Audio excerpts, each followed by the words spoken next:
c'est Patrick. Je remarque que vous n'utilisez pas de vocabulaire de type ésotérique. Y a-t-il une raison particulière pour ça? Tout ce que je fais, autant que possible, reflète l'intelligence et ceci ne fait pas exception. Donc, le vocabulaire que j'utilise est dénué de termes ésotériques parce que l'utilisation de ces termes a pour but de fasciner l'humain. Il n'y a rien de fondamentalement utile dans l'utilisation d'un langage ésotérique, c'est même le contraire. Donc, cela fascine, cela spiritualise, donc, parce que la fascination est fondamentalement spiritualisante, c'est-à-dire qu'elle est hypnotique, et étant hypnotique, elle est astralisante et spiritualisante. Donc, si on utilise un langage qui est ésotérique, c'est qu'on veut fasciner. Donc, l'un est équivalent à l'autre. Le langage ésotérique n'apporte rien qui soit applicable pour l'humain dans sa vie, qui ne peut être apporté par un langage plus normal, un langage plus accessible. Donc, oui, j'utilise donc un langage accessible et compréhensible, même si quelquefois mes phrases semblent avoir un impact important. Ce n'est pas dans le vocabulaire utilisé que se trouve l'impact, mais c'est dans la vibration qui passe. Donc, il y a des gens qui disent que ma vibration ressemble à celle de Montréal. Il y a de bonnes raisons pour cela.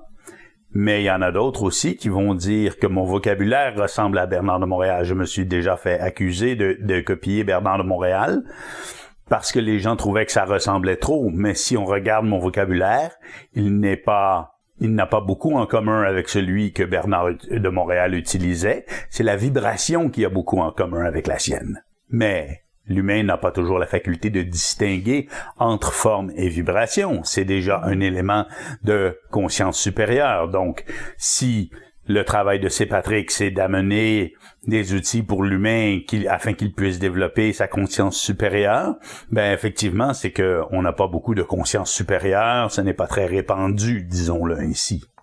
D'accord.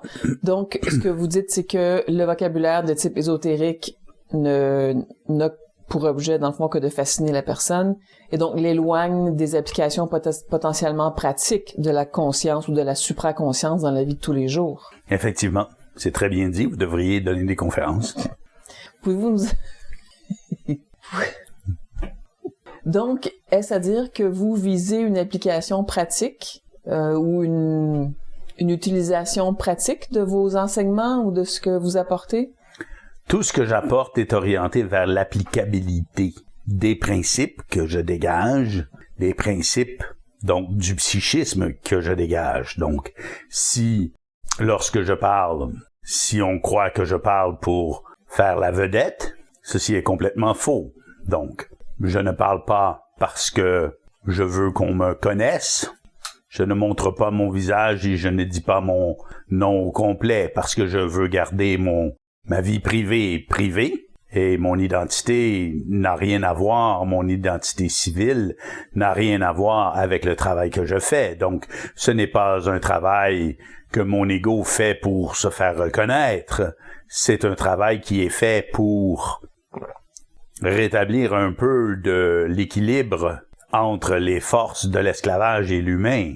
Donc, il y a un fort déséquilibre entre les deux, et c'est de rétablir cet équilibre. Donc, la personne que je suis, outre comme outil d'épanchement du savoir, de l'applicabilité pratique de ces principes, ma personne n'a rien à voir là-dedans.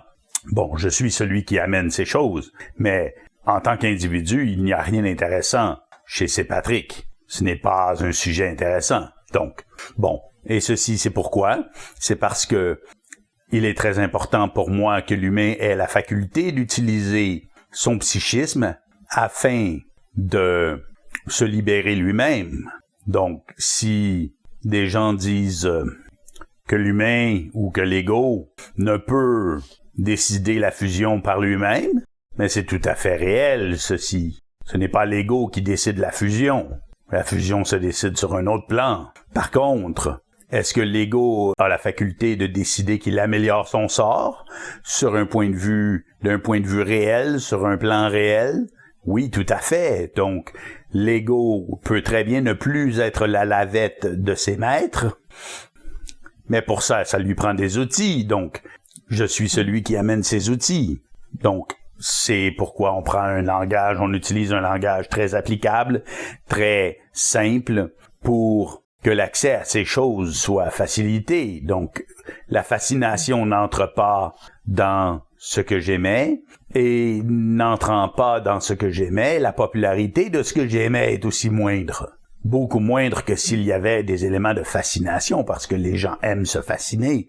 Mais il faut comprendre que dans les 25 prochaines années, la botte à crampons qui écrase la tête de l'humain sur le sol va devenir de plus en plus lourde.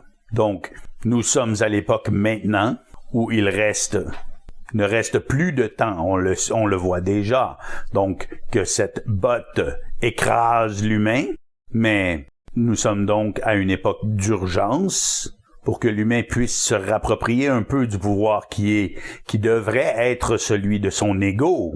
Donc, nous ne parlons pas ici du pouvoir de fusionner, nous parlons du pouvoir de éviter un peu d'avoir la tête mise dans la merde par la botte qui appuie dessus. Donc, d'être un peu plus qu'une lavette et un esclave. Donc, d'être un peu un individu, de se garder un peu de souveraineté. Donc, nous sommes à l'époque où déjà conserver un peu de sa souveraineté, c'est énorme. Parce que ça sera rare. Donc, il n'est plus le temps, c'est fini le temps de dire, mais on va faire dans la fascination, dans le vedettariat et tous ces trucs. Il n'y a rien d'intéressant là-dedans parce que l'urgence, elle est aujourd'hui, maintenant présente pour que l'humain d'aujourd'hui puisse conserver un peu de sa souveraineté, qui est en érosion depuis des milliers d'années, mais dont l'érosion atteint un point critique à ce point-ci. Donc, c'est pour ça que le langage sans fascination, le langage simple et accessible est important. Dans la fascination, par contre, on peut dire cela amène des gens, ou peut-on dire que cela amène des gens vers la supraconscience, par exemple. Il peut y avoir une certaine utilité à ça. Ça amène les gens vers la personne qui prétend parler de supraconscience. OK. Donc, dans le cas de Bernard de Montréal, il parlait véritablement de supraconscience et il était important qu'il fascine.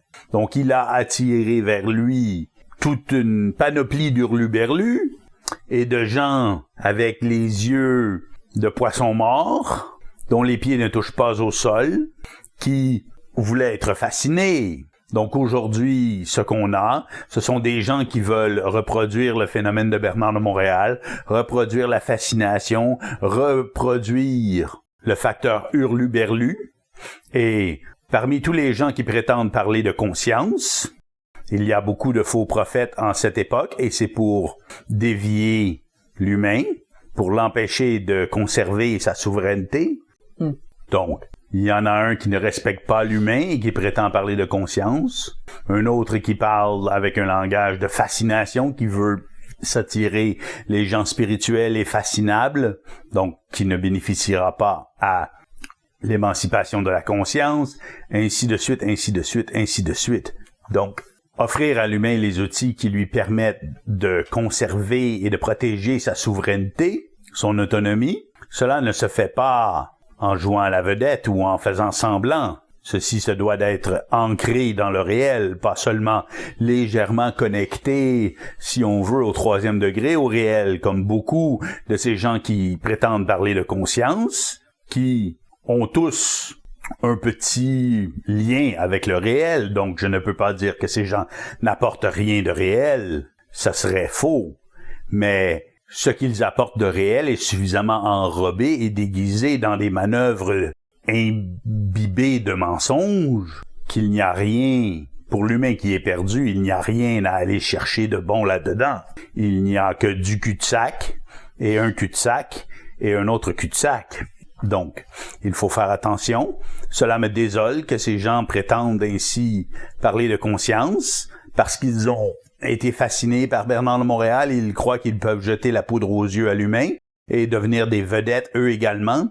Mais Bernard de Montréal n'a été vedette que parce qu'il fallait qu'il soit écouté, parce qu'il son travail principal était d'annoncer la venue de l'homme nouveau qui amène la science de l'intelligence.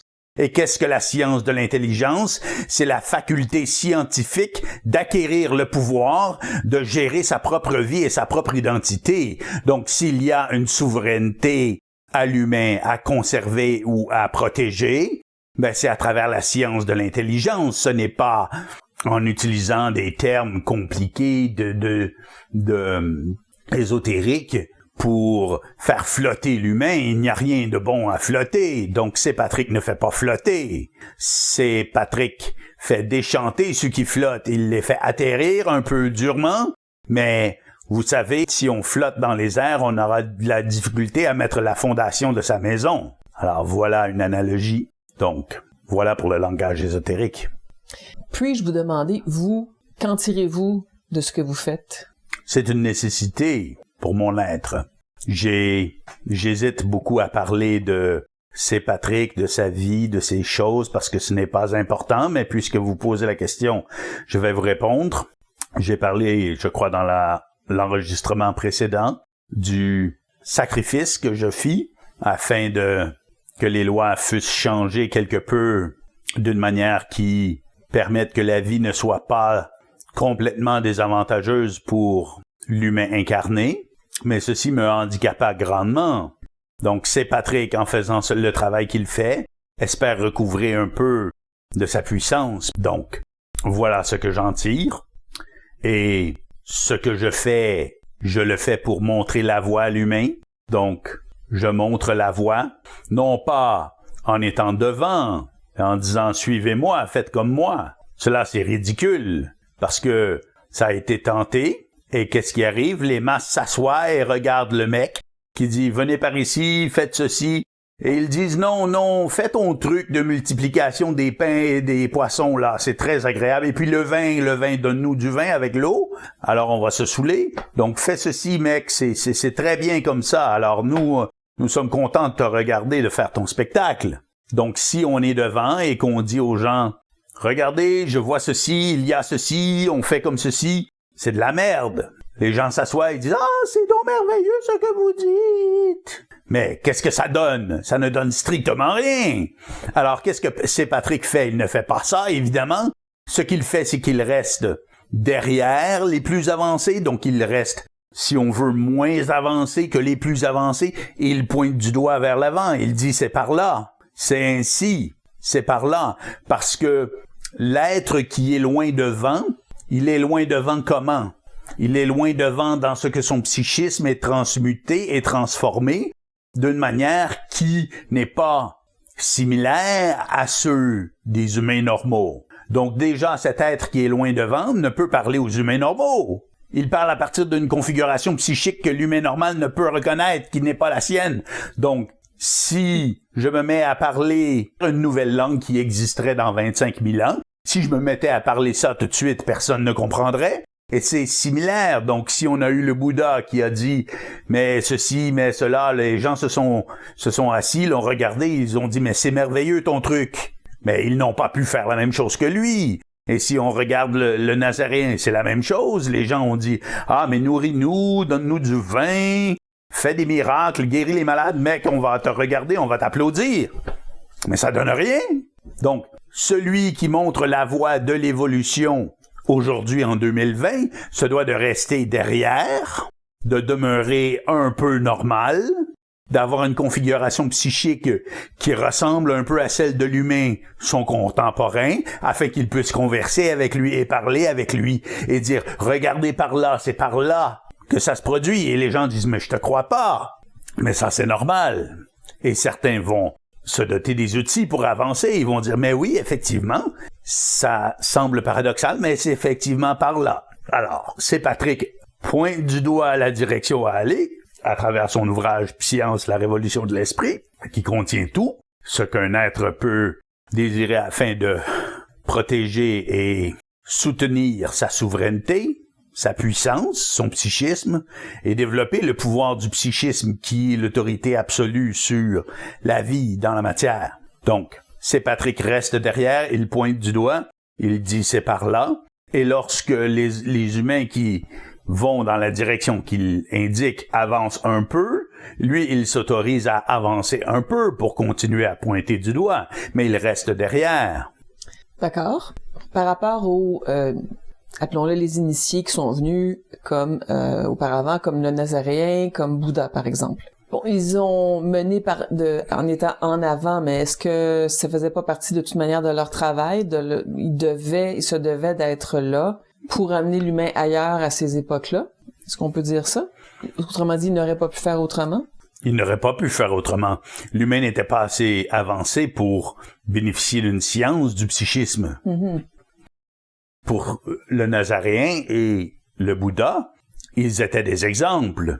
Ils devaient montrer l'exemple, car l'imitation, c'était la seule chose que l'humain pouvait faire de constructif à cette époque. Imiter, singer, pour adopter, si on veut, une forme de psychisme, et j'utilise bien le mot forme dans le sens immatériel et matériel du mot, c'est-à-dire qu'ils pouvaient former leur psychisme par imitation selon les valeurs véhiculées par ces modèles et ainsi atteindre des endroits, si on veut, ou des configurations du psychisme qui étaient moins désavantageuses. Donc ça, c'était l'autre époque. Aujourd'hui, malheureusement, les gens qui sont dans les milieux où on prétend parler de conscience sont beaucoup des gens qui sont très spirituels et qui vont avaler n'importe quoi.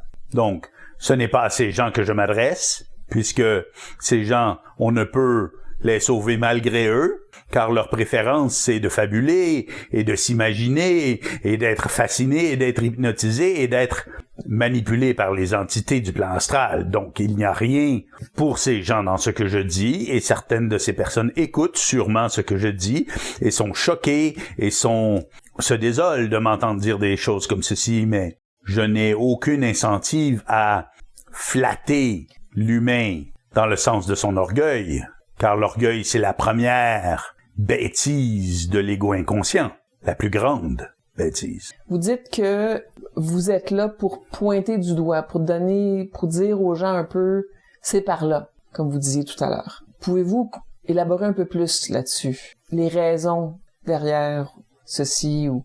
Oui, parce que l'humain, la conscience, ça ne s'acquiert pas en imitant quelqu'un d'autre. La conscience, ça s'acquiert par le psychisme qui s'éveille, et la première chose qu'un psychisme fait avant de s'éveiller, c'est de combattre ce qui le garde endormi. Donc, si on prend un psychisme très endormi et qu'on lui indique comment combattre ce qui le garde endormi et que le petit peu de lui qui est réveillé le fait, il augmentera son éveil. Donc, il sera de moins en moins endormi. Il pourra récupérer toujours de plus en plus de sa puissance et pourra peut-être mettre un terme à ce qui le garde endormi entièrement, ce qui ne garantit pas la fusion, mais ce qui permet quand même une liberté et une maîtrise de la vie qui sont hors du commun en cette ère. Donc, les outils que j'offre permettent ceci, à tout le moins. Ils permettent beaucoup de choses, mais ils permettent au moins d'atteindre ceci. Et au fur et à mesure où les gens vont compléter ce qui se trouve dans l'ouvrage Science, la révolution de l'esprit, ne serait-ce que la première étape, ils témoigneront, ils diront oui, effectivement, il y a beaucoup pour moi là-dedans. J'ai acquis une mesure de liberté, donc on dira pas c'est Patrick m'a donné une mesure de liberté, ça serait ridicule, ça serait un maître qui joue au bon samaritain avec ses petits disciples, ça serait ridicule, ça me ferait vomir, mais ce n'est pas ce dont il s'agit. Ce dont il s'agit, c'est que l'humain puisse trouver moyen d'acquérir lui-même sa souveraineté, sa liberté, maîtriser lui-même son psychisme, donc lui offrir des outils. Je ne pourrais jamais donner ces outils gratuitement, car là, je ferais la charité, et faire la charité, c'est cultiver la faiblesse chez autrui. Donc, je ne cultive pas la faiblesse chez autrui. Je ne tente pas de cultiver la faiblesse ou de m'élever au-dessus du commun des mortels. C'est le contraire. Donc, j'offre au commun des mortels de se doter d'outils qui l'élèveront, qui lui permettront, lui, d'acquérir le statut d'un être qui a dépassé et vaincu, mais c'est l'être qui le fait pour lui-même par lui-même. Donc c'est ça, l'intelligence, l'esprit, c'est ce qu'ils exigent. Nous ne sommes plus à l'époque des maîtres, nous ne sommes plus à l'époque des messies. C'est terminé ce temps, il n'y en aura plus, parce que l'humain, c'est lui qui doit se donner sa propre souveraineté. Donc, si je donnais mes outils gratuitement, je ferais la charité, je flatterais donc l'incompétence chez l'humain et encouragerais la faiblesse chez lui. À la place, je le vends pour une somme très raisonnable, relativement à ce que ces outils permettent, effectivement. Et quand même, l'individu doit décider de se doter de ces outils, il doit dépenser l'argent de se donner ces outils, et ensuite il doit faire la lecture, faire les exercices pour acquérir ces outils, pour forger son psychisme à l'image de son esprit. Donc c'est lui qui fait tout ceci. Je ne le ferai pas à sa place et je ne peux le faire, et jamais aucun maître n'a pu le faire. Avant, ce qu'on faisait, c'est qu'on disait « Imitez-moi, faites comme moi, vous allez être mieux ». Mais là, ce n'est plus une question d'être mieux, c'est une question d'être souverain. Alors la souveraineté, il n'y a que l'être lui-même qui peut se la donner. Ce n'est pas en imitant, en faisant le singe, en regardant un autre et faire pareil qu'on va devenir un souverain. On va devenir un singe, c'est tout. Une chose m'a frappé dans ce que vous disiez par rapport à la fusion. On entend beaucoup de gens dire la fusion, êtes-vous fusionné, de combien êtes-vous fusionné, blabla. Donc on a l'impression que le seul but c'est la fusion. Je dis pas le contraire non plus, mais ce que vous semblez dire aussi, c'est que surtout ce qu'il y a d'intelligent à faire, c'est de viser une plus grande souveraineté, d'abord et avant tout. T'sais, autrement dit, au lieu de viser, disons, la fusion, quand on travaille sur sa propre conscience, pourquoi ne pas simplement le faire pour se libérer davantage, au lieu d'avoir cette espèce d'objectif flou de la fusion, là? Ben, effectivement, vous avez tout à fait raison. C'est du rêve, c'est du château en Espagne, c'est du Don Quichotte, c'est des moulins à vent. C'est n'importe quoi, là. Donc, je disais, la fusion, si un ego rêve à la fusion, il est dans l'illusion, il se fait une idée, il a une idée qui lui a été donnée par les entités sur ce que la vie serait s'il avait la fusion, mais un ego n'a pas la fusion. Un ego est martelé par l'esprit, tel un lingot de métal, et formé dans un vaisseau qui peut porter cet esprit. Donc, si vous croyez qu'en tant qu'ego, brique de métal, vous pourriez posséder un esprit et devenir fusionné, ce n'est pas comme ça que ça marche. Vous devrez connaître la forge, l'enclume, le marteau de l'esprit et vous faire marteler. Et ceci, ce n'est pas plaisant. Se faire marteler à chaud dans la forme du psychisme qui est porteur de l'esprit. Donc, on devient partenaire et porteur, mais on ne devient pas propriétaire d'un esprit. Donc, attention, la fusion, c'est un rêve. C'est un bel objectif, c'est fantastique la fusion, c'est extraordinaire, mais pour s'y rendre, c'est l'équivalent d'une transmutation alchimique où on passe d'un être humain tout à fait ordinaire à un alchimiste si puissant qu'il peut transmuter le plomb en or. Alors, quelqu'un sait faire ceci? Je ne crois pas. Et donc, cette transmutation est à très long terme, c'est très difficile, c'est exigeant, et ça requiert des événements d'une puissance rare, mais ce n'est pas la seule chose qui est importante pour l'humain. L'ego qui pense à la fusion n'a aucune idée de quoi il s'agit. Il n'a aucune idée de quoi il s'agit. Il dit « Ah, mais ça serait bien de tout savoir. » Non, ce n'est pas bien de tout savoir. Je vais vous conter ce que c'est tout savoir. Tout savoir, c'est s'arrêter sur place, incapable de bouger parce qu'il y a trop d'informations. C'est ça, tout savoir. Ça arrête tout. Donc, c'est Patrick ce qu'il a dû faire avec son esprit, c'est ériger des barrières, des barricades pour se protéger de ce tsunami perpétuel d'informations. Non, mais si ce n'est pas applicable sur le plancher des vaches, qu'est-ce que j'en ai à foutre? Savoir le nombre de démons qu'il y a sur le plan astral, non, mais c'est de la merde. Comment fait-on pour assurer sa prospérité présente? Voilà une question intéressante. Mais combien il y a de démons sur le plan astral, on s'en contrefou. Mais si vous avez le savoir de tout et que vous n'avez pas mis vos barricades pour empêcher ce flot perpétuel, vous allez vous arrêter complètement et vous allez mourir de faim parce que vous allez être submergé de cette mer de savoir. Donc, la mer du savoir, l'océan, le tsunami de savoir qui vous lave perpétuellement, ce n'est pas une manière de vivre, c'est une vie de légumes, parce que ce n'est pas utile. Donc, tout le savoir des sphères n'est pas utile au plancher des vaches, c'est plutôt le contraire. Il n'y a qu'une infime partie qui est utile. Donc, qu'est-ce que c'est Patrick a fait? Il a distillé ce qu'il y avait d'utile, il s'en est servi pour faire une ingénierie inversée du processus d'évolution, pour ensuite inverser ceci et en faire un manuel pour l'humain qui puisse l'acquérir. Donc, on peut dire qu'il s'agit là que vous venez de décrire la genèse de Science, la révolution de l'esprit. Oui. Ah, très bien. Je l'ai résumé en quelques mots. Concluons là-dessus pour aujourd'hui. Ça fait plaisir. Merci pour cet éclairage. Nous espérons que vous avez apprécié cet entretien entre C. Patrick et DJ Solar.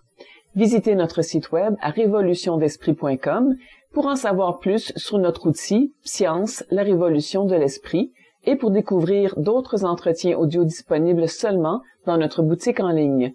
Pour tout autre renseignement, consultez les liens se trouvant dans la description sous la vidéo. Merci.